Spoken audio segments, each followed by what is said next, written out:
રામ રામ મિત્રો, કેમ છો બધા? આજે હું ફ્રાઈડ રાઈસ બનાવતી હતી ને તો મને એક વસ્તુ હું તેમાં એડ કરવાની છું ને એટલે મને એમ થયું કે ચલો એ વસ્તુ વિશે તમને પણ જણાવું કે આપણે ખાતા નથી ત્યાં, તો એ ખાવું જરૂરી છે, જેનું નામ છે આમ મશરૂમ. કોણે કોણે જોયું છે મશરૂમ? આ બધા અલગ અલગ પ્રકારના આવે છે અને આ છે વ્હાઈટ, બ્રાઉન પણ આવે છે, એક બીજું પણ આવે છે. તો શા માટે આ મશરૂમ ખાવું જોઈએ? આ મશરૂમ ખાવાથી આપણને કેટલા બધા ફાયદા થાય છે. તેની અંદર ભરપૂર પ્રમાણમાં મિનરલ્સ હોય છે.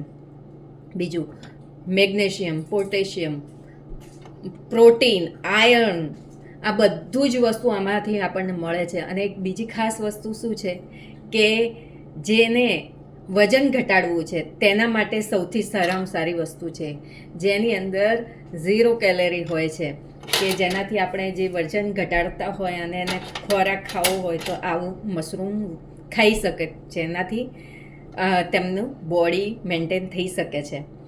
બીજું કે આનો આપણે દરેક મને કેમ અત્યારે વાત યાદ આવી, હું ઇન્ડિયા આવી ને ત્યારે હું શાકવાળાની જોડે ગઈ, શાક લેવા ગઈ હતી, તો મેં લારીમાં મશરૂમ જોયું હતું અને એ લારીવાળાને મશરૂમ જોઈ મેં કીધું અહીંયા વેચાય છે? એટલે કે અહીંયા વેચાય છે પણ હું આ લાવ્યો છું આજે પહેલી વખત, હવે છેલ્લી વખત. મેં કીધું કેમ? તો કેમ અહીંયા લોકો જાણતા નથી કે આ કઈ રીતે ખાવું. ઘણા લોકો આનો ઉપયોગ કરતા જ નથી અને તેનાથી એને નુકસાન થતું હતું કે વેચાતું નથી અને મારે નુકસાન થાય છે. તો મને એ વસ્તુની આજે યાદ આવી, મેં કીધું ચલો આના વિશે લોકોને વાત કરું. તો આ ખાસ ખાવું જરૂરી છે, તેનાથી આપણી હેલ્થ મેન્ટેન રહે છે.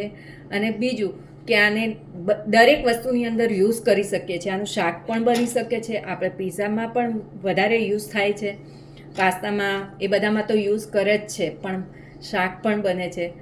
ઘણી વખતે મને કંઈ ખાવાની ઈચ્છા ના હોય ને તો આ મશરૂમ, બ્રોકોલી, એસ્પેરેગસ એ બધું કટ કરી દઉં અને આદું અને લસણથી, ઓલિવ ઓઇલથી ખાલી થોડો વઘાર કરી અને 5-10 મિનિટમાં રેડી થઈ જાય છે આ ખાવાનું. અને એટલું હેલ્ધી અને ટેસ્ટી, અંદર ખાલી બીજો કોઈ મસાલા નહીં, મીઠું અને મરી એટલું નાખીને હું બનાવું છું ને તો બી એટલું મસ્ત લાગે છે ને. બધાની અલગ અલગ પદ્ધતિ હોય, તમે ટ્રાય કરી શકો છો.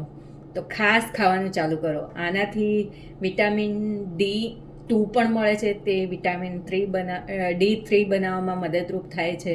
તો આ મેં જાણ્યું છે એટલે હું તમારા સુધી આ વાત શેર કરું છું, જેથી તમે પણ ખાવાનું ચાલુ કરો, જે હેલ્થ માટે ખૂબ જ સારું છે. તો હવે ખાશો ને તો વાત ગમી હોય તો લાઈક કરજો અને શેર કરજો. ધન્યવાદ.